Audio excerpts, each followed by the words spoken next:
Assalamualaikum warahmatullahi wabarakatuh. Pada video kali ini, kita akan membahas kumpulan kisah-kisah Nabi Adam alaihissalam yang tentunya dari kisah tersebut, kita dapat mengambil hikmah dan pelajaran yang sangat berharga.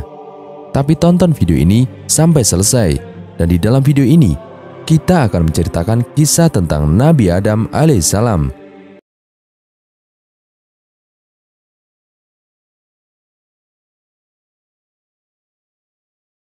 Selanjutnya adalah kisah Nabi Adam menangis ratusan tahun usai diturunkan dari surga. Allah Subhanahu wa Ta'ala menurunkan Nabi Adam alaihissalam ke bumi setelah sebelumnya tinggal di surga. Menurut sejumlah riwayat, ketika itu Nabi Adam menangis hingga ratusan tahun. Kisah turunnya Nabi Adam alaihissalam ke bumi ini diceritakan di dalam Al-Quran surat Al-Baqarah ayat 35-36. Allah berfirman, "Wahai Adam, tinggal engkau dan istrimu di dalam surga. Makanlah dengan nikmat berbagai makanan yang ada di sana sesukamu, dan janganlah kamu dekati pohon ini, sehingga kamu termasuk orang-orang zalim." Lalu setan menggelincirkan keduanya darinya, sehingga keduanya dikeluarkan dari segala kenikmatan ketika keduanya ada di sana, yaitu surga. Allah berfirman, "Turunlah kamu, sebagian kamu menjadi musuh bagi yang lain, serta bagi kamu ada tempat tinggal dan kesenangan di bumi sampai waktu yang ditentukan." Menurut Ibnu Katsir dalam kasus Anbiya, ayat ini menunjukkan bahwa Nabi Adam dan Siti Hawa diturunkan langsung ke bumi dalam satu tahap.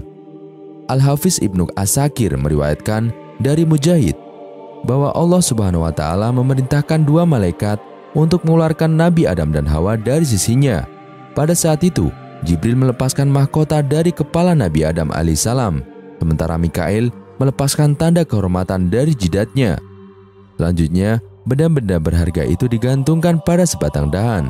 Menurut riwayat yang terdapat dalam ensiklopedia Tasawuf Imam Al-Ghazali karya M. Abdul Mujib dan kawan-kawan, Nabi Adam alaihissalam menangis selama 300 tahun ketika diturunkan dari surga. Riwayat ini berasal dari Hasan. Ia berkata, "Sesungguhnya Nabi Adam alaihissalam menangis ketika diturunkan dari surga selama 300 tahun, hingga jurang Sarandib penuh dengan air matanya." Sufi besar dan ahli ma'rifat abad ke-7, yaitu Syekh Abdul Aziz Ad-Darini, di dalam kitabnya Tahratul Qulub, turut menceritakan kisah menangisnya Nabi Adam alaihissalam selama 300 tahun. Ia menceritakan dari Wahab bin Munabih, dikatakan ketika turun ke bumi Nabi Adam diam selama 7 hari, menangis hingga air matanya kering dan kepalanya menunduk.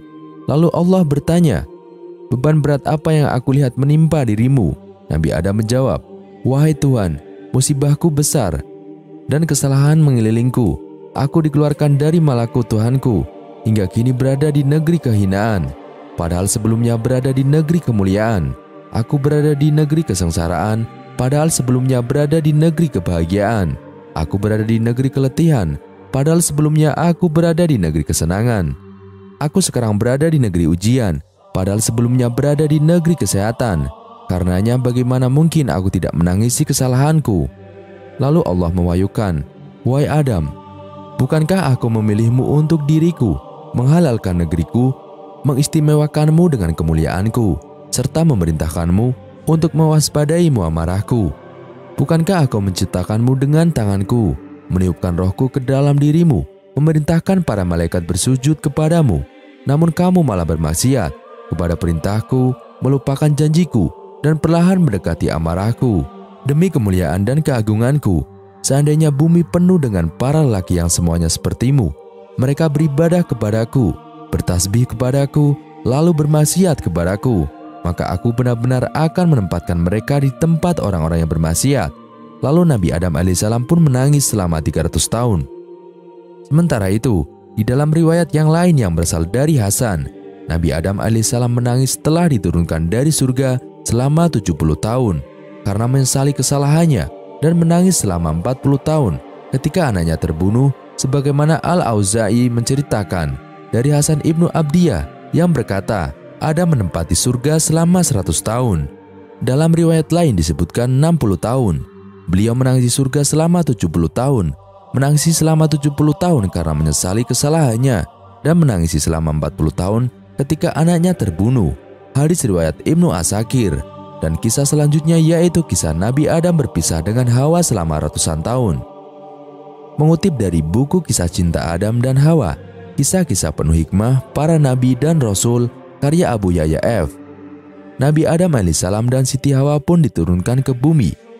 Dalam buku yang sama, dijelaskan juga bahwa keduanya tidak diturunkan di lokasi yang sama, melainkan dipisahkan. Nabi Adam alaihissalam diturunkan di salah satu gunung yang ada di Sri Lanka, sementara Hawa diturunkan di Jeddah, Saudi Arabia. Pasangan manusia pertama di bumi ini pun berpisah selama 300 tahun. Selama perpisahan itu, Nabi Adam alaihissalam menghabiskan waktu untuk memohon ampun kepada Allah Subhanahu wa Ta'ala. Ia bertobat dan meminta agar segera dipertemukan kembali dengan istrinya. Setiap pagi, siang, dan malam, Nabi Adam alaihissalam begitu merindukan sang istri Siti Hawa. Ia pun juga sangat setia dan berharap akan segera dipertemukan kembali. Begitu besar rasa cinta Nabi Adam kepada istri, sehingga Nabi Adam tidak pernah menyerah dan terus mencari Siti Hawa.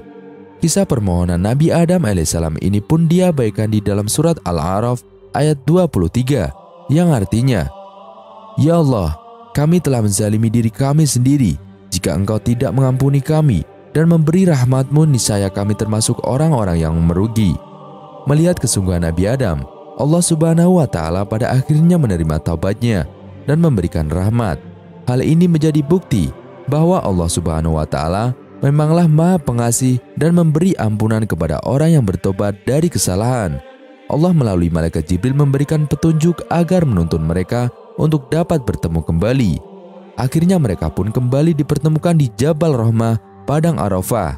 Setelah saling mencari selama ratusan tahun lamanya, Jabal Rahmah sendiri terletak di sebelah timur Padang Arafah, 20 km dari kota Mekah.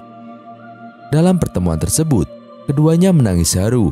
Mereka melepaskan rindu dengan saling berpelukan dan menangis penuh haru. Selanjutnya, Adam dan Hawa memulai hidup baru.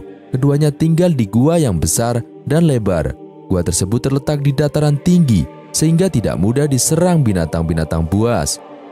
Untuk bisa bertahan hidup sehari-hari, Nabi Adam alaihissalam beternak, mengolah lahan pertanian, perkebunan, dan buah-buahan.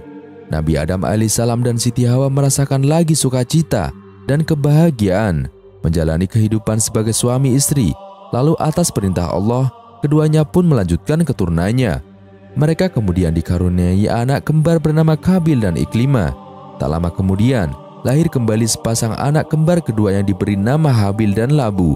Dia tak selalu bahagia. Rumah tangga mereka juga diselangi dengan duka, pertengkaran, dan konflik-konflik lainnya. Selama hidup di bumi, mereka memiliki banyak sekali keturunan. Hingga manusia yang ada di bumi saat ini disebut sebagai anak dari Adam dan Hawa. Kini Jabal Rahmah menjadi salah satu tempat bersejarah untuk mengenang pertemuan Nabi Adam dan Hawa. Lokasi ini menjadi salah satu destinasi yang banyak dikunjungi oleh jamaah haji ataupun umroh. Tak cuma mengabadikan momen, pengunjung juga berdoa atau menulis nama mereka dengan pasangan pada batu-batuan di Bukit Jabal Rahmah dengan tujuan meminta agar berjodoh. Meski ulama Saudi sudah menegaskan ziarah ke Jabal Rahmah bukan hal yang disunahkan, apalagi diwajibkan dalam melaksanakan rukun haji dan umroh, namun jamaah dari berbagai dunia tetap datang ke tempat pertemuan Nabi Adam dan Siti Hawa ini. Di puncaknya Jabal Rahmah ini kini telah dibangun monumen dari beton yang tingginya mencapai 8 meter. Dibangun juga sebanyak 168 anak tangga untuk memudahkan mendaki ke puncak tersebut.